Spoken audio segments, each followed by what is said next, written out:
हाँ जी, तो क्या हाल है आपके। मैं सुमित कुमार आपका स्वागत करता हूं साइंस एंड फन पे। भाई यूपीएससी ने एनडीए की नोटिफिकेशन रिलीज करी है और नोटिफिकेशन के साथ साथ हमारे जज्बात भी रिलीज कर दिए हैं। बिकॉज फॉर्म में इतने सारे चेंजेस कर दिए हैं और इतना कॉम्प्लिकेटेड हो गया है कि सच में बहुत मुश्किल है कि एक बच्चा ठीक तरीके से फॉर्म भर ले। और उसके साथ साथ यूपीएससी ने यह भी मेंशन करा है अगर फॉर्म में कोई गलती हो गई तो हम कोई करेक्शन विंडो नहीं देंगे। एक बार जो फॉर्म भर गया वो भर गया, सही या गलत। तो भाई साहब बिना इस वीडियो को देखे आप प्लीज फॉर्म को ना भरें, बिकॉज एक्चुअली में बहुत ज्यादा कॉम्प्लिकेटेड हो गया है। मैं इस वीडियो में एक एक चीज आपको बताऊंगा कि क्या चेंजेस हुए वो भी, फॉर्म कैसे भरना है वो भी। बाई चांस कोई ना जानता हूं मुझे, तो मेरा नाम सुमित कुमार है। पिछले 6 साल से मैं एनडीए एस्पिरेंट्स को गाइड कर रहा हूं और अब एसएनएफ के साथ मिलके आप अगर क्लास 11th के साथ साथ एनडी की तैयारी, क्लास 12th के साथ साथ एनडी की तैयारी, एकेडमिक्स प्लस एनडी की तैयारी या क्लास 12th के बाद एनडी की तैयारी अगर आप करना चाहते हैं तो हमने साइंस एंड फन एप्लीकेशन पे सारे कोर्सेज लॉन्च कर रखे हैं। सबसे अफोर्डेबल प्राइस में बेस्ट क्वालिटी कंटेंट डिलीवर करने की गारंटी साइंस एंड फन देता है और उसी में कंट्रीब्यूट अब हम भी कर रहे हैं। बहुत ही बेहतरीन तरीके से अपने कोर्सेज वहां पे आप देख सकते हो। हजारों बच्चा पढ़ रहा है, आप भी पढ़िए और अपना सपना पूरा कीजिए। एनडीए एक ऐसी अपॉर्चुनिटी है बच्चे की, क्लास 12th के बाद आप डायरेक्ट फौज में ऑफिसर बनते हो, ग्रेड ए ऑफिसर बनते हो। लाखों बच्चों का सपना होता है बट करेक्ट गाइडेंस नहीं मिल पाती है। हम आपको वो करेक्ट गाइडेंस देने की जिम्मेदारी लेते हैं। भाई आशु सर ने जिस तरीके से रिवॉल्यूशन को लीड करा है कि भाई हम बच्चों को अच्छी क्वालिटी एजुकेशन देंगे, प्रैक्टिकल तरीके से पढ़ाएंगे, उसी चीज को हम एनडीए में भी इंप्लीमेंट कर रहे हैं। ठीक है जी, चलो अब मैं आपको समझाता हूं बच्चे अबाउट दिस नोटिफिकेशन। ये हम बात कर रहे हैं एनडीए 2025 के बारे में। ये जो नोटिफिकेशन है ये यूपीएससी ने रिलीज करी है 28 मई को। अब आप स्टेप बाय स्टेप समझते चलना। देखो वीडियो थोड़ी लंबी होगी लेकिन आपके सारे डाउट्स क्लियर हो जाएंगे। आपको फॉर्म भरने से लेके हर एक चीज ऑल विल बी क्लियर। ठीक है, चलो अब सुनो बच्चे, देखिए यूपीएससी सबसे पहले बोलती है कि इस बार उसने अपना फॉर्म भरने का पैटर्न चेंज कर दिया है। एक नया एप्लीकेशन पोर्टल बनाया गया है जिसमें आपको 4 स्टेप्स फॉलो करने पड़ेंगे। सबसे पहले बेसिक अपना अकाउंट क्रिएट करोगे, फिर यूनिवर्सल रजिस्ट्रेशन करोगे, फिर कॉमन एप्लीकेशन फॉर्म भरोगे और उसके बाद जाके आप पर्टिकुलर किसी एग्जाम का फॉर्म भरोगे। और ये यूपीएससी online.nic.in पे आपको भरना है। ये कैसे भरना है मैंने वीडियो में लास्ट में आपको पूरा दिया है। मतलब 90 से ज्यादा स्क्रीनशॉट है मैंने लिए हैं ताकि आपको किसी स्टेप में कोई दिक्कत ना है। आपको क्या करना है, फॉर्म भरते हुए आप लैपटॉप से फॉर्म भरोगे तो लैपटॉप में फॉर्म खोल लो, पैरेलल एक विंडो में ये वीडियो खोल लो, सारी क्लियरिटी हो जाएगी। या फिर फोन में ये वीडियो खोल लो और फॉर्म भर लो, बहुत सही रहेगा। आई वुड रिकमेंड फोन से फॉर्म मत भरना बिकॉज इतना कॉम्प्लिकेटेड है कि फोन से आप भर नहीं पाओगे। ठीक है, तो हो सके तो फिर आपके पास लैपटॉप ना हो तो आप किसी दोस्त से या फिर अपने कैफे वैफे में जाके भरना। इससे पहले ओटीआर के थ्रू फॉर्म भरा जाता था, वो प्रोसेस कैंसिल हो गया है। यूपीएससी बोलती है कि भाई साहब हो सके तो प्लीज आधार कार्ड का यूज करना। कोई और डॉक्यूमेंट से भी भर सकते हो बट आधार कार्ड से चीजें काफी सिंपल है। मतलब यूपीएससी के सर्वर में इतना इशू है कि यहां पे भी बहुत इशू आ रहा था, किसी और आईडी के साथ तो मुझे पता नहीं क्या ही होने वाला है। ठीक है जी, ओके। इसके अलावा सिर्फ और सिर्फ यूपीएससी online.nic.in पे ही फॉर्म भरना, इसके अलावा कहीं मत भरना, ये यूपीएससी बोल रही है। आप चाहो तो आधार कार्ड के अलावा voter ID card, PAN card, passport, driving licence, school photo ID, इनसे भी भर सकते हो। बट बताया उसने क्लियरली है कि भाई साहब अगर आप आधार से भरोगे तो चीजें थोड़ी सी आसान रहेगी। 17 जून तक रात 12 बजे तक भी नहीं, 11:59 तक आप ये फॉर्म भर सकते हो, उसके बाद कुछ भी कंसिडर नहीं होगा।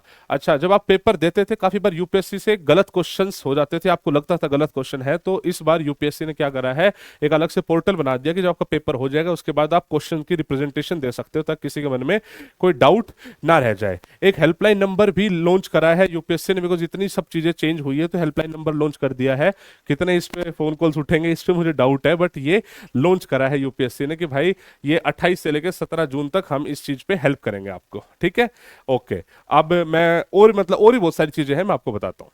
ठीक है, वैकेंसीज की बात कर लेते हैं। वैकेंसीज को लेके बच्चा थोड़ा खुश रहे, ज्यादा अच्छा है बिकॉज टोटल 406 वैकेंसी है। जितने टाइम से मैं पढ़ा रहा हूँ अब तक की सबसे मैक्सिमम वैकेंसीज है।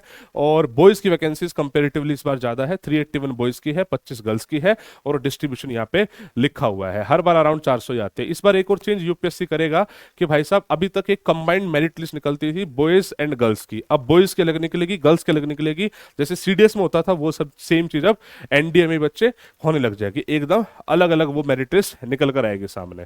सेंटर ऑफ एग्जामिनेशन में थोड़े बहुत चेंजेस करे गए हैं, अपने हिसाब से सेंटर ले लीजिएगा। फर्स्ट कम फर्स्ट बेसिस पे सेंटर है, मतलब जो सेंटर अब नई सीट बचेगी वो रेड हो जाएगा, वहां पे फिर आप अपना पेपर नहीं दे सकते, किसी और में दे सकते हो। थोड़े बहुत माइनर चेंजेस है, ज्यादा नहीं है। आप फॉर्म जब भरोगे तो उसमें ऑप्शन आएंगे, वहां पे दिख जाएगा। एलिजिबिलिटी में भी चेंजेस करे गए हैं, जैसे एज को लेके चेंज करा गया है। पहले जो एज होती थी ये 2 जनवरी से स्टार्ट होती थी। भाई आपको पता होगा बहुत सारे लोग बाय डिफॉल्ट अपनी जो डेट ऑफ बर्थ है वो 1 जनवरी लिख देते हैं। बहुत सारे इंडियन पेरेंट्स, ये कॉमन मेंटेलिटी से बनी हुई है। यूपीएससी ने इस चीज को समझा, बिकॉज इससे किसी बच्चे का एक अटेम्प्ट चला जाता है। तो अब अगर आप 1 जनवरी 2007 से लेके 1 जनवरी 2010 के बीच में या इन डेट से पैदा हुए हो तो आप इस एग्जाम के लिए बच्चे एलिजिबल रहोगे, ठीक है। अच्छा, जो आपकी क्लास 10th का सर्टिफिकेट मिला है वहां पे जो आपकी डिटेल्स लिखी है, आपकी डेट ऑफ बर्थ, आपका नाम, आपके पेरेंट्स का डेट ऑफ बर्थ, वो या आपके पेरेंट्स का नाम, वही फाइनल है। उसके अलावा there would be nothing entertained. यहीं पे ही आपको वो सब चीजें ध्यान में रखनी होगी। क्लियर होगी बात। इसके अलावा अगर आप आर्मी में जाना चाहते हैं तो आपकी क्लास 12th में कोई भी फील्ड हो सकती है। आप साइंस से हो सकते हो, आर्ट्स से हो सकते हो, कॉमर्स से हो सकते हो, कोई फर्क नहीं पड़ रहा। वहीं पे अगर आप नेवी या एयरफोर्स में जाना चाहते हो तो केवल और केवल नॉन मेडिकल साइंस वाला बच्चा ही जा सकता है, बिकॉज उसमें फिजिक्स एंड मैथमेटिक्स कंपलसरी है। आप क्लास 12th में हो या क्लास 12th पास कर चुके हो, आप एलिजिबल हो। अगर आप क्लास 11th में हो आज की डेट में तो यू आर नॉट एलिजिबल। ठीक है जी, ये क्लियरली यूपीएससी लिखता है, हर बार लिखता है, इसमें कोई चेंज नहीं आया कि 11th क्लास वाला बच्चा फॉर्म नहीं भर सकता है। ठीक है। फिजिकल स्टैंडर्ड फीस, जो फॉर्म भरने की जो फीस है बच्चे, वो 100 रुपीज़ है। वो सब तो नॉर्मली ही चीज़ है, वो तो वैसा ये कुछ नहीं है। कैसे भरना है जिस पे अभी हम आगे हम आने ही वाले हैं, ये सब चीज़ें तो है ही। मैं थोड़ा सा मतलब मैं चाहता हूँ इंपॉर्टेंट सारी चीज़ें बता दूँ।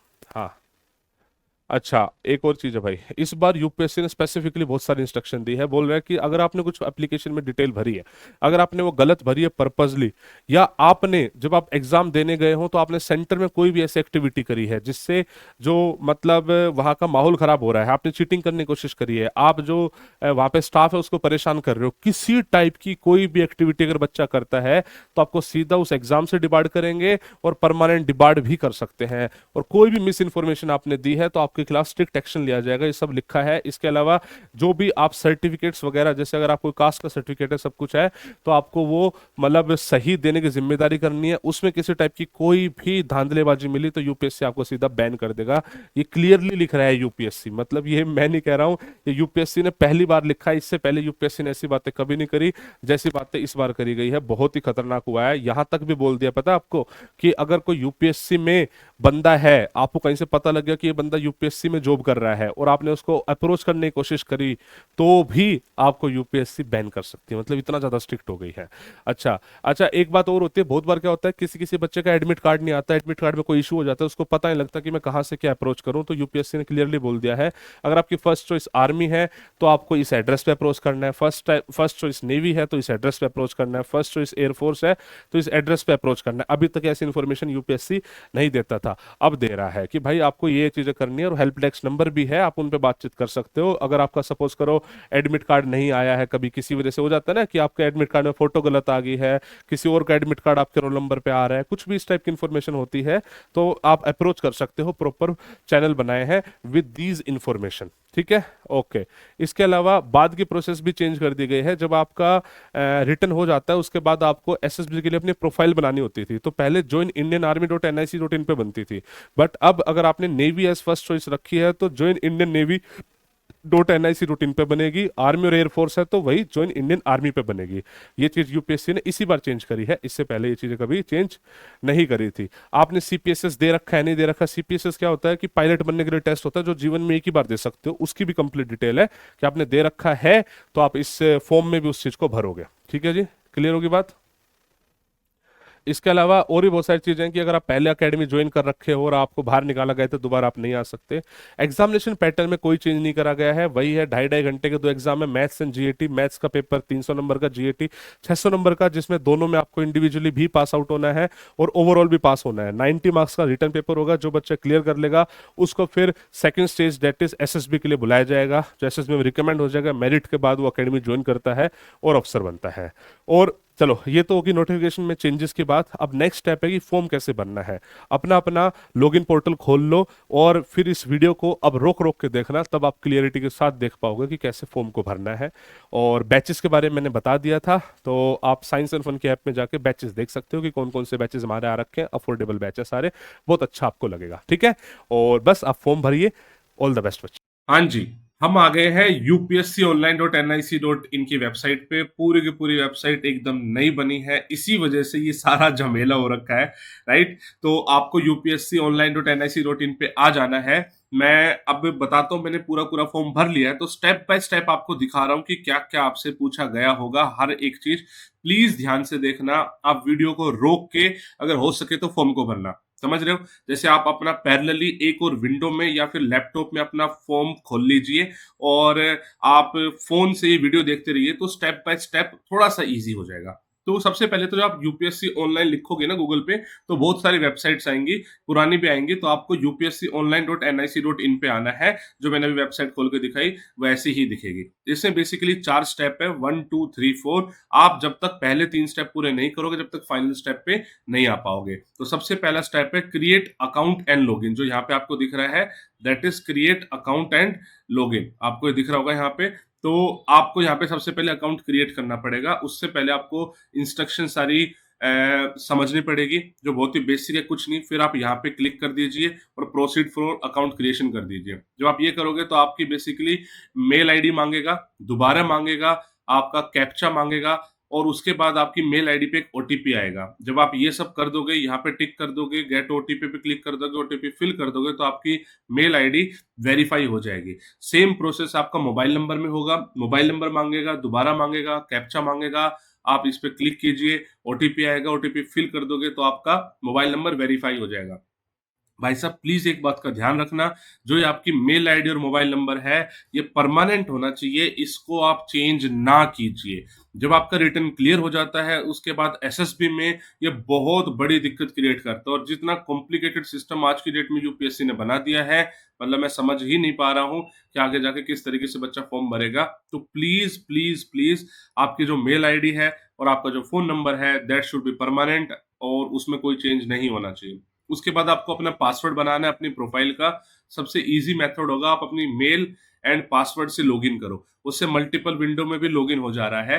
तो पासवर्ड की प्रॉपर कंडीशन है, ये सर कर करा के आप अपना पासवर्ड बना लीजिए, कंफर्म कर दीजिए। जब आप ये कर लोगे तो दोबारा यूपीएससी वेबसाइट पे जाओगे, लॉगिन पे क्लिक करोगे। ये 3 तरीके हैं जिस तरीके से आप लॉगिन कर सकते हो। मैंने बताया मेल आईडी एंड पासवर्ड सबसे कारगर फिलहाल चल रहा है, तो उस पे करके आप प्लीज अपना लॉगिन कर लीजिए। जब आप लॉगिन कर लोगे तो यहाँ पे आपकी बेसिकली डिटेल दिखेगी छिपी छिपी सी ऐसे। और अब आप मतलब काइंड ऑफ रेडी हो कि भाई आपको अपना फॉर्म भरना है, अब जाके रेडी हुए हो। ठीक है, चलो अब आपको आना पड़ेगा स्टेप पे, दैट इज यूनिवर्सल रजिस्ट्रेशन। आपका पहला स्टेप हो चुका है, अब आपको दूसरे स्टेप पे आना है, यूनिवर्सल रजिस्ट्रेशन। एक्चुअली है क्या, जो पहले 3 स्टेप है ना, ये आपको एक बार ही फिल करने हैं।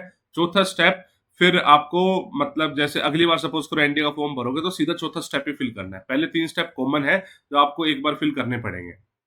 इसमें प्रॉपर इंस्ट्रक्शन दी हुई है आपके नाम के लिए, आपके पिताजी के नाम के लिए, माताजी के नाम के लिए, कि फर्स्ट नेम में क्या लिखना है, सेकंड में क्या लिखना है, मिडिल में क्या लिखना है। आप प्लीज इसको ध्यान से समझ लेना। आपके नाम में, आपके मम्मी पापा के नाम में और डेट ऑफ बर्थ के नाम में अगर कुछ इशू होता है, तो आप यकीन मानो कि आप बहुत ज्यादा आगे जाकर प्रॉब्लम फेस करोगे। तो इसको ध्यान से पढ़ लो, बहुत ही क्लियर है, इसमें कोई दिक्कत वाली बात नहीं। अगर आप, जैसे मेरा नाम सुमित कुमार है, तो मेरे मिडिल नेम में कुछ नहीं आएगा, last name is Kumar, middle name खाली जाएगा, राइट। तो ये आप देख लीजिएगा प्लीज। उसके बाद जो आपकी 10th क्लास की सर्टिफिकेट है, जिसको मैट्रिकुलेशन सर्टिफिकेट बोलते हैं, उसमें जो आपका बोर्ड का नाम है वही आपका बोर्ड का नाम होना चाहिए। उसमें जो ईयर ऑफ पासिंग है वही होना चाहिए, वही रोल नंबर होना चाहिए। और जो आप बेसिकली जो फाइल है ना, उसका भी जो नाम है वो बोर्ड सर्टिफिकेट से ही सेव करोगे। मैं आपको समझाऊंगा किस तरीके से होगा, ठीक है।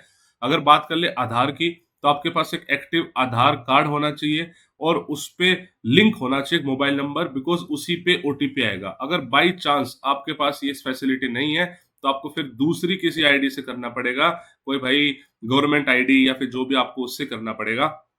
वरना तो भाई मतलब आई डोंट नो कि कैसे होगा। आधार कार्ड सबसे इजी है, आधार कार्ड में बहुत एरर आ रहे हैं, बट उसके बावजूद भी this is the easiest way. ठीक है, चलो अब इस पे आ जाते हैं। बेसिकली आपको अपनी आइडेंटिटी बनानी है, तो अपना नाम लिखोगे, ये सब आप लिखोगे, क्लियर करोगे। उसके बाद आप नेक्स्ट आओगे, मैट्रिकुलेशन सर्टिफिकेट आप बताओगे आपने कहाँ से पढ़ाई करी है। इंडिया से करी होगी तो इंडिया पे लिखोगे, मोस्टली इंडियन ही होंगे, राइट, वो लिखोगे। फिर अपने उसके आप डिटेल लिखोगे, 10th क्लास की मार्कशीट की एंड ऑल की, मतलब जो आपका सर्टिफिकेट होगा उस पर सर्टिफिकेट नंबर होगा, आप देखोगे तो ऊपर कहीं नंबर लिखा होता है, मोस्टली ऊपर लेफ्ट हैंड साइड में, राइट हैंड साइड में, नीचे लेफ्ट या राइट में नंबर लिखा होता है, और आपका रोल नंबर अलग होता है, तो आप वो भरोगे। वो भरने के बाद फिर आपसे पूछेगा कि भाई सब सही है, तो ठीक है। उसके बाद जब आप अपना इसमें अपलोड करोगे ना, बेसिकली करना क्या होगा, आपको अपना जो मार्कशीट है या फिर जो सर्टिफिकेट है उसको अपलोड करना पड़ेगा। उसका जो नाम है ना, वो नाम, उस फाइल का नाम बोर्ड अंडरस्कोर सर्टिफिकेट के नाम से ही सेव करना पड़ेगा। अगर आपने इसमें कुछ भी मतलब चेंज कर दिया तो इसको एक्सेप्ट ही नहीं करेगा। आप समझ रहे हो, मैं कहना चाह रहा हूँ जो फाइल का नाम है, जो आप अपना सर्टिफिकेट अपलोड करोगे, जो फाइल का नाम है ना, वो फाइल का नाम बच्चे यही लिखा होना चाहिए। इसके अलावा कोई और नाम होगा तो वो नहीं मानेगा। यहाँ पे परसेंटेज ऑफ मार्क्स या फिर जो भी आपके ग्रेड है उसको ध्यान से फिल करना। भाई किसी के, अगर देखो आपको पता होगा कि एनडीए के पेपर में परसेंटेज से कोई फर्क नहीं पड़ना, आप सिर्फ पास होने चाहिए, तो बेफालतू कोई और कंफ्यूजन क्रिएट मत करना। नॉर्मल अपना जो आपका है ना 5 सब्जेक्ट के परसेंटेज वो डाल देना। बहुत सारे लोग 6 सब्जेक्ट डालते हैं तो टॉप 5 भी डाल सकते हैं, बट आई वुड रिकमेंड कि नॉर्मल जो आपका परसेंटेज है खुद कैलकुलेट करके डाल दो, ग्रेड है वो डाल दो। इसमें गलती मत करना प्लीज। जब आप ये हो जाओगे तो आपका फिर फॉर्म, मतलब ये मैट्रिकुलेशन डिटेल फिल हो जाएगी, आपसे वेरीफाई करवाएगा, दोबारा देख लो सब कुछ सही होना चाहिए, उसके बाद आगे बढ़ जाना, और यहाँ पे ओके कर दोगे तो आप आगे बढ़ जाओगे। ठीक है, फिर आधार कार्ड आपसे या फिर फोटो आईडी मांगेगा, जिसमें आपसे बोलेगा भाई आधार कार्ड का क्या स्टेटस है बता दो, आप बता देना आपके पास आधार कार्ड है नहीं है। आप फिर जब अपना कंसेंट दे दोगे तो यहाँ पे आधार नंबर डालोगे, उसके बाद ओटीपी आएगा। यहाँ पे बहुत इशू आया है, यहाँ पे इतना ज्यादा सर्वर इशू है कि आपका यहाँ पे बार बार एरर आ जा रहा है, ओटीपी आ ही नहीं रहा है, एरर आ जा रहा है। तो इस केस में आपको क्या करना है बच्चे, लॉग आउट करके इनकोग्निटो में ट्राई करना है। आप इनकोग्निटो मोड खोलिए, उसमें ट्राई कीजिए। मैं आपको रिकमेंड करूंगा प्लीज आप मोबाइल से ना भरे फॉर्म को, आप लैपटॉप से ही भरे, बिकॉज वरना मोबाइल में तो बहुत ज्यादा दिक्कत हो जाएगी। तो इनकोग्निटो में खोल के दोबारा ट्राई करो, आज नहीं हो रहा तो कल ट्राई करो, कोई और ऑप्शन बच्चे इसमें है नहीं। ओटीपी आ जाएगा तो फिर आपकी बेसिक सारी दोबारा वेरिफिकेशन डिटेल बोलेगा, भाई चेक कर लो, चेक कर लोगे तो जब सब कुछ ठीक है तो इसको लॉक एंड सबमिट कर लोगे। भाई इसमें क्लियर बोल रहा है कि अगर आपने एक बार सबमिट कर दी तो उसके बाद आप इसको चेंज नहीं कर पाओगे, सब कुछ दोबारा से कंफर्म करके ही आप प्लीज इसको प्रोसीड कीजिएगा। जब प्रोसीड कर लोगे तो अब नेक्स्ट स्टेप आ जाएगा, that is common application form. इसमें आप लेफ्ट साइड में देख रहे हो, ये सारी की सारी डिटेल्स आपको भरनी पड़ेगी, जो बहुत ही ज्यादा कॉम्प्लिकेटेड है। तो इसमें ये देख रहे हो कि आपको पेरेंट की प्रोफाइल, अपनी profile, social category, disability, address, education, employment, achievement, previous paper, photo, signature, सब कुछ अपलोड करना है। टोटल आपकी 10 प्रोफाइल या फिर इसको 10 मॉड्यूल बोलेंगे। जब तक ये कंप्लीट नहीं होगी तब तक आप आगे नहीं बढ़ पाओगे। तो इसके अब स्टेप बाय स्टेप चलते हैं। अच्छा, उससे पहले उन्होंने कुछ कुछ डॉक्यूमेंट की इंस्ट्रक्शन दी हुई है कि अगर आप अपना कास्ट सर्टिफिकेट अपलोड करते हो तो देखो ये है, आपकी फॉर्मेट ये होना चाहिए, फाइल का साइज ये होना चाहिए, और फाइल का नाम ये होना चाहिए। फाइल का नाम इज वेरी इंपॉर्टेंट। आप देख रहे हो, अगर आपका ये नहीं होगा तो आपका वो अपलोड मानेगा ही नहीं। तो आप फॉर्म भरने से पहले अपने इन सब डॉक्यूमेंट्स को इसी फाइल नेम से और इसी फाइल साइज में एडजस्ट कर ले। जो बच्चा फाइल साइज में एडजस्ट करने में इशू करता है तो गूगल पे हो जाता है बच्चे। अच्छा, मैं आपको सजेस्ट करूंगा, अगर आप कंप्यूटर वगैरह कम यूज करते हैं तो प्लीज कैफे पे जाके इस फॉर्म को भरना, बिकॉज बहुत कॉम्प्लिकेटेड है, टाइम लेगा, कैफे वाला भी अच्छा खासा पैसा लेगा। सबसे पहले आपकी पर्सनल प्रोफाइल मांगेगा, नेशनलिटी मांगेगा, मदर टंग मांगेगा, स्टेट ऑफ डोमिसाइल मांगेगा। स्टेट ऑफ डोमिसाइल जहां पे आप रहते हो, मतलब जहां की परमानेंट रेजिडेंटशिप है आपके पास, डोमिसाइल उसको बोलते हैं। ठीक है, मैरिड तो अपन मैरिड हो गए, ये सब चीजें आप भरोगे। फिर प्लेस ऑफ बर्थ के बारे में आप सब कुछ भरोगे, कहाँ पे आपका जन्म हुआ है, डिस्ट्रिक्ट से लेके गांव से लेके सब कुछ भरोगे। ठीक है, ये बहुत इंपॉर्टेंट है। ऑल्टरनेट कॉन्टेक्ट इन्फॉर्मेशन मांग रहे हैं। अगर आपके मतलब कभी भी फोन नंबर, मेल आईडी में कुछ हो जाता है, नहीं हो रहा है, तो एक ऑल्टरनेट फोन नंबर और मेल आईडी, इसको भी अच्छे से अपडेट करना। हो सके तो अपने मम्मी पापा का नंबर जो परमानेंट नंबर है उसको आप प्लीज इसमें अपडेट कीजिएगा। ठीक है, ये कर लोगे, इन सारी चीजों को वो कंफर्म करेगा, कंफर्म कर देगा तो फिर ओके आ जाएगा। फिर नेक्स्ट उस पर हो जाएगा, फिर आपके पेरेंट्स की प्रोफाइल आएगी। इसमें शॉकिंग बात यह है कि मदर की, फादर की बिल्कुल डेप्थ में डिटेल ली गई है। ठीक है, मतलब हर एक चीज ली गई है कि मतलब मदर का एड्रेस भी, अगर किसी का फादर मदर का एड्रेस अलग अलग है तो उनके आधार कार्ड के हिसाब से चलिएगा बच्चे। जो उनके आधार कार्ड पे एड्रेस होगा ना, उसी आपको आप यहाँ पे लिखना, अगर वो सेम है तो सेम लिखना, और सब कुछ एकदम यहाँ पे सच लिखना, कोई इसमें मतलब गलती ना करे, ठीक है। बिकॉज इसमें अगर आप सेलेक्ट होते हो तो वेरिफिकेशन वगैरह पे ये सब चीजें चेक हो सकती है। जब आपका ये हो जाएगा तो आपकी फिर सोशल कैटेगरी पे आ जाएगा, आपसे पूछेगा कौन सी कैटेगरी से बिलोंग करते हो। अगर आप अनरिजर्व्ड हो तो सिंपल है, आगे बढ़ जाओगे। लेकिन अगर आप SC ST OBC में या किसी में भी कैटेगरी में आते हो तो आपको अपना सर्टिफिकेट नंबर, जो आपका सर्टिफिकेट बना हुआ है ना, वो सर्टिफिकेट नंबर आपके पास होना चाहिए। स्टेट ऑफ इशू किसने इशू करा है, तहसीलदार नॉर्मली इशू करता है ये, ठीक है। और आप ये देखना कि भाई साहब जो आप अपलोड कर रहे हो ना, देखो क्लियरली लिखा हुआ है कि upload a valid and readable copy of caste certificate, ठीक है। It will be subjected to physical verification. अगर कुछ भी उनको लगता है तो बाद में इसको कैंसिल कर देंगे। वैसे आपको पता होगा ND हो चाहे CDS हो, आपकी रिजर्वेशन का कोई रोल तो है नहीं, तो आप जनरल कैटेगरी से भी भर सकते हो। ये तो UPSC देख रहा है, मतलब आप देखो UPSC सिर्फ ND CDS तो कराता नहीं है, वो सिविल सर्विस भी कराता है और भी बहुत सारे फॉर्म फिल करवाता है, जहां पे बेसिकली आपको रिजर्वेशन की नीड पड़ सकती है। तो ये जो अभी आप फॉर्म भरोगे, कॉमन एप्लीकेशन फॉर्म, इसमें आप इस बात का ध्यान रखना कि जो आपकी कैटेगरी है उसी के थ्रू जाओ, बिकॉज ये चेंज नहीं हो पाएगा, ये तो फिक्स हो गया। कल को आप सिविल सर्विसेज देना चाहोगे, यहाँ पे जनरल भर दिया तो चाचा जी वहां पे आप जनरल ही कहलाओगे, बिकॉज इसमें कोई चेंज की गुंजाइश UPSC दे नहीं रहा है। तो आपके पास सर्टिफिकेट होना चाहिए, नहीं है तो आपको बनवाना पड़ेगा। इसके अलावा भाई कोई और तरीका नहीं है, सिंपल एंड सॉर्टेड सी बात है, आपको बनवाना ही पड़ेगा। जो भी आपके पास पुराना है तो पुराना अपलोड कर दो, लेकिन आप इस बात का ध्यान रखें कि NDA CDS फोकस ना रखें। मतलब NDA CDS तो भाई अभी फॉर्म भर रहे हो, कल को अगर सिविल सर्विसेज भरना होगा तो आप जनरल में ही काउंट हो जाओगे, अगर आपने अभी जनरल भर दिया तो। प्लीज जो आपकी कास्ट है जिस भी तरीके से, आप उसी को ही भरिएगा। जब कर दोगे तो ओके हो जाएगा, फिर आप आगे चलोगे। डिसेबिलिटी सर्टिफिकेट, डिसेबिलिटी वैसे तो NDA CDS वाला बच्चा डिसेबिलिटी के बाद एलिजिबल हो ही नहीं पाता है, तो उनके लिए है ही नहीं। बट फिर भी मान लो कोई है तो आपको इस पर नो कर देना है, ठीक है। नो कर दोगे आपकी डिसेबिलिटी अपलोड हो जाएगी। फिर आता है आपका एड्रेस, इसमें आपका एड्रेस, आपके पापा का एड्रेस, आपके मदर का एड्रेस, तीनों का एड्रेस मांग रहा है बच्चे, जिसको आप फिल करोगे, ठीक है। और ये आधार कार्ड के हिसाब से कर लोगे तो ज्यादा बेटर रहेगा। इसमें परमानेंट और प्रेजेंट दो है। आपका प्रेजेंट जहां पे आप रहते हो, बेसिकली वहां पे वेरिफिकेशन होगी। जो भी आप यहाँ पे एड्रेस भरोगे, आप सिलेक्शन हो जाता है, ज्वाइनिंग से पहले आपकी वेरिफिकेशन होती है, तो इन एड्रेस पे पुलिस जाएगी और वेरीफाई करेगी। तो इस हिसाब से प्लीज आप भरिएगा। दोनों सेम है तो यस करके सेम पे क्लिक कर दीजिएगा। Same goes with mother, same goes with father का एड्रेस आपको भरना पड़ेगा, ठीक है। जब ये कर दोगे तो आपकी ये वाली प्रोफाइल पूरी हो जाएगी एड्रेस वाली। अब आ जाते हैं एजुकेशन पे। अगर आपने क्लास 12 पास कर ली है, या क्लास 12 में हो, ग्रेजुएशन में हो, या पास कर लिया हो, तो सारी चीज आपको एक एक करके भरनी पड़ेगी। स्टार्टिंग फ्रॉम क्लास 12 से स्टार्ट होगा, ठीक है।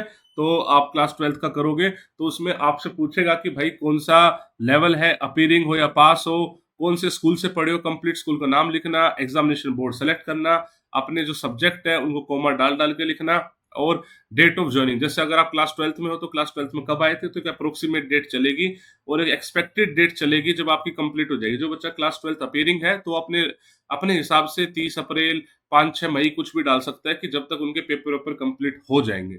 क्लियर होगी बात। जिस मीडियम से आप पढ़ रहे हो वो मीडियम डालोगे, हिंदी है, इंग्लिश है, कोई और मीडियम है वो आप डालोगे। ये एक्सपेक्टेड में बच्चों को इशू आ सकता है, मैंने बता दिया, अपने अंदाजे से डाल दोगे। बेसिकली 10 मई से पहले पहले डाल देना बस, कोई भी डेट जो अब जो मतलब हो चुका है। अगर सपोज करो कोई बच्चा 12th पास हो चुका है तो जिस दिन उसका रिजल्ट आया है वो डेट डाल देगा वो, ठीक है। आप इसको कंफर्म कर दोगे, ओके हो जाएगा, तो आपकी कंप्लीट हो जाएगी। एम्प्लॉयमेंट की बात करेंगे कि आप अभी सेल्फ एम्प्लॉयड हो नहीं हो कभी, तो उसमें तो मोस्टली मतलब NDA वाले तो नो ही करेंगे। CDS वाले हैं तो अपना एम्प्लॉयमेंट की कंप्लीट डिटेल्स वो डालेंगे, कि कहीं पे काम कर रहे हो, खुद काम कर रहे हो, वो सब आप डालोगे, वो प्रोफाइल आपकी अपडेट हो जाओगी। नेक्स्ट आता है अचीवमेंट्स का। अगर आपने कुछ अचीवमेंट्स करा है, अगर आपने स्पोर्ट्स में पार्टिसिपेट करा है, NCC में पार्टिसिपेट करा है, कहीं पे कोई प्राइज मेडल स्कॉलरशिप जीते हैं अच्छे लेवल पे, कहीं आपने स्कूल कॉलेज में कोई अच्छी अचीवमेंट करी है, कोई एक्स्ट्रा करिकुलर एक्टिविटी करी है, तो भाई साहब ये आपको लिखना पड़ेगा, ठीक है। उस पर करोगे तो फिर आपका नेक्स्ट हो जाएगा। यस करोगे तो एटलीस्ट एक अचीवमेंट लिखनी पड़ेगी, नो करोगे तो आगे मूव हो जाएगा। ये अपलोड हो जाएगी। जब ये हो जाएगी ठीक है। अब फिर पूछता है क्या आपने इससे पहले कभी यूपीएससी का एग्जाम दिया है? अगर दिया होगा तो फिर वो सारी डिटेल आपको भरनी पड़ेगी। इंटरव्यू में गए थे, नहीं गए थे, रोल नंबर सब आपको भरना पड़ेगा। ठीक है। रोल नंबर याद नहीं है तो भी कोई इशू नहीं है, आप देख सकते हो यहाँ पे वो चीज मतलब मैंडेटरी नहीं डाली है। आप रिकमेंड हुए थे, नहीं हुए थे, सब कुछ आपको डिटेल भरनी पड़ेगी अगर आपने पहले कभी फॉर्म भरा है तो। कोई भी इसमें धांधलेबाजी ना करे, जो है वो एक्चुअल रखे। ठीक है। इसके बाद आते हैं कि क्या आपने यूपीएससी ने कभी आपको डिबार्ड करा है? कभी आपने चीटिंग वीटिंग केस में कुछ यूपीएससी ने कुछ करा हो तो ऑब्वियसली बात है नहीं करा होगा, तो उसको नेक्स्ट में प्रीव्यू कर लेना। ठीक है। ये हो जाएगा तो फिर ये कंप्लीट हो जाएगा। उसके बाद आता है फोटो एंड सिग्नेचर। भाई साहब रुला दिया सच में, मतलब फोटो एंड सिग्नेचर मुझे लगता है कैसे बच्चा यार इस चीज को फिल करेगा, बहुत ही मुश्किल स्टेप बना दिया। क्या होता है ना, अब देखोगे तो लिखा हुआ कि भाई ये तो साइज होना चाहिए, फाइल का नेम फोटो होना चाहिए, जो आपका फेस है ना वो 75% उस पर दिखना चाहिए। Same goes with signature. मैं दिखाता हूँ, ये पूरा डूज एंड डोंट्स है कि आपका फेस ज्यादा दिखना चाहिए, प्लेन बैकग्राउंड होना चाहिए, फ्रंट व्यू होना चाहिए, आई खुली होनी चाहिए। अच्छा, अब इस बार वो नाम वाला नीचे नहीं बोल रहा है कि नीचे नाम लिखा होना चाहिए, ऐसा नहीं बोल रहा है। आपका एक्चुअली में ऐसा ही होना चाहिए। मतलब समझ रहे हो, बहुत सारे बच्चों के पास जो फोटो मिलेगी, मैं दिखाता हूँ कैसी मिलेगी, मैं एक बार दिखा देता हूँ। वो शायद हमने पता नहीं यहाँ पे ली नहीं ली है। मतलब मैं बताता हूँ बच्चे, ये कैप हटा दो, मान लो इस बच्चे की ना, देखो अगर इस बच्चे की कैप हटा दो तो फोटो आपको ठीक लग रही है? भाई ये भी नहीं लेगा। आप समझ रहे हो मैं क्या बोलना चाह रहा हूँ? मैं कह रहा हूँ ये भी नहीं लेगा, सिर्फ और सिर्फ जो फोटो है ना वो इतनी होगी, फेस दिखेगा तो ही लेगा। मतलब 5-6 बार में जाके लिए फोटो, सिर्फ ऐसा ही दिखना चाहिए। किसी बच्चे की अगर ऐसे है कि उसकी यहाँ तक आ रखी है तो वो नहीं लेता है। मतलब इसमें परेशान हो गए, समझ नहीं आ रहा। ठीक है। मतलब ऐसा नहीं है कि कैप क्यों रिजेक्ट हो रहा है, अगर आपने इतनी फोटो दे रखी है तो भी रिजेक्ट हो जाएगा। वो वाला स्क्रीनशॉट में लेना भूल गया। ठीक है। वरना यही है। सिग्नेचर के भी प्रॉपर कंडीशन है, ब्लैक कलर से सिग्नेचर होना चाहिए, व्हाइट पेपर पे होना चाहिए। ठीक है। ये सब चीज लिखी हुई है, साइज वाइज का सारी डिटेल लिखी हुई है। जब आप ये अपलोड कर दोगे तब बोलेगा भाई proceed for the next step. आप देख रहे हो, देखो ऐसी फोटो है, ऐसी ही फोटो चलेगी, मतलब बिल्कुल सिर्फ और सिर्फ फेस दिखे। आप इसको क्रॉप कर लेना बच्चे। ठीक है। चलो जी, ये हो गया। जब ये सब कर लोगे ना तब ये स्टेप पूरा होगा। अब इसके बाद फॉर्म स्टार्ट होगा एनडीए या सीडीएस का, जो भी आप अप्लाई करना चाहते हो। यहाँ पे देखो एग्जामिनेशन आ रहा है, फिर आप एग्जामिनेशन पे क्लिक करोगे तब नेक्स्ट स्टेप स्टार्ट होगा। जब एग्जामिनेशन में क्लिक करोगे तो जो जो भी एक्टिव है वो आ जाएंगे, तो एनडी सीडीएस एक्टिव है वो आ जाएंगे। जैसे एग्जांपल अभी एनडी का ले रहे हैं तो यहाँ पे हिंदी में नोटिफिकेशन, इंग्लिश में नोटिफिकेशन आ जाएगा, और यहाँ पे अप्लाई का आ रहा है। बहुत सारे लोगों का यहाँ पे जाके अप्लाई नहीं हो रहा है। अगेन लॉग आउट करो, इनकॉग्निटिव में लॉग इन करो, हो जाएगा, सर्वर का इशू है। ठीक है। जब आप ये कर लोगे तो फिर आएगा, तो दक्ष का फॉर्म है। अब इसमें बताऊं क्या सीन है, ये जितने भी फॉर्म, ये फील्ड्स हैं, ये सारी ऑलरेडी फिल है, लेकिन आपको सारी की सारी जो फील्ड है इन पे क्लिक करना पड़ेगा, पढ़ना पड़ेगा। जब तक ये चीज व्यू से व्यूड नहीं आ जाएगी तब तक आप आगे नहीं जा पाओगे। जितनी भी चीजें आपने अभी तक करी है, आप हर एक चीज को व्यूड करोगे, टिक आएगा तब आप आगे जा पाओगे। ये अच्छा है, क्रॉस वेरिफिकेशन ही हो रहा है, कोई दिक्कत वाली बात नहीं है इसमें। फिर आप टिक कर दोगे, फिर आप बोलोगे कि लोक common application form and proceed. जब आप इसको प्रोसीड कर दोगे तो आपसे पूछेगा भाई साहब इसके बाद कोई चेंज नहीं कर पाओगे, आप बोलोगे ओके जी कोई दिक्कत वाली बात नहीं है, तब जाके आपकी एप्लीकेशन की मैंडेटरी डिटेल्स लॉक हो जाएंगी। अभी खत्म नहीं हुआ है। अभी पूछेगा आपके एजुकेशन क्वालिफिकेशन क्या, आपके एजुकेशन क्वालिफिकेशन क्या है, 12th अपीयरिंग हो, 12th पास हो, पीसीएम के साथ हो, पीसीएम के साथ नहीं हो, मेट्रिक स्कूल के स्टूडेंट हो, नहीं हो, ये सब चीजें आपसे पूछेगा। उसके बाद this is very very important बच्चे, प्रेफरेंस। प्रेफरेंस के लिए स्पेसिफिकली बोला है कि अगर आपने प्रेफरेंस को नहीं भरी तो वो सर्विस आपको नहीं मिलेगी। आपको 1 2 3 4 करके भरना है। अगर आपके पास नॉन मेडिकल साइंस है तो आप सब में एलिजिबल हो, बट अगर आपके पास फिजिक्स एंड मैथ्स नहीं है क्लास 11th 12th में, तो आप सिर्फ और सिर्फ आर्मी के लिए एलिजिबल हो, तो आप वही भरोगे। अगर हुआ तो सब भरोगे। ठीक है। तो आप लिखोगे 1 2 3 4, मतलब अपने हिसाब से, किसी की 1 है ये, मान लो किसी की 2 है ये, किसी की 3 है ये, तो वो लिखेगा, इसको नंबर लिखेगा 1 2 3 4। जब आप लिखोगे प्रोसीड कर दोगे तो आपसे दोबारा बोलेगा कि हाँ जी सब सही है, नहीं है, आपने सीएबीटी टेस्ट, पीएबीटी टेस्ट कभी दिया है, नहीं दिया है, एयरफोर्स जीडी के लिए कंसिडर करोगे, नहीं करोगे, यस करना है बच्चे, सब बढ़िया है, कोई दिक्कत वाली बात नहीं है। ठीक है। तो आप ये कर दोगे तो आपकी ये जो प्रेफरेंस है लॉक हो जाएगी। बहुत ज्यादा इंपॉर्टेंट है, इसी के हिसाब से आपकी एसएसबी आएगी। आर्मी फर्स्ट प्रेफरेंस है तो एसएसबी आएगी, एयरफोर्स है तो एफएसबी आएगी, नेवी है तो एनएसबी आएगी। ठीक है बच्चे, ये कर दोगे। फिर नेक्स्ट है पेमेंट आएगा। इस बार पेमेंट केवल और केवल ऑनलाइन हो रही है। आप जाओगे, अपनी पेमेंट को सक्सेसफुल कर लो, ठीक है, हो गई सक्सेसफुल। उसके बाद एग्जामिनेशन सेंटर लोकेट होगा। ये first come first serve basis पे है। जो भी रेड हो जाएगा वो सेंटर फुल हो जाएगा। तो आप अपने हिसाब से अपना शहर चूज कीजिए और इसमें ओके कर लीजिए। जब ये कर लोगे तब आएगा कि आई हैव रीड द, मतलब कंप्लीट आएगा। भाई बता दो फाइनल सबमिट कर दे, नहीं कर दे, फाइनल सबमिट हो गया तो हो गया। आप उसको फाइनली सबमिट कर दोगे क्लिक तो ये लिखाएगा। जब तक आपका ये फॉर्म नहीं लिखा आ रहा है, आप ये मान के चल लो भाई साहब कि आपका फॉर्म नहीं फिल हुआ है।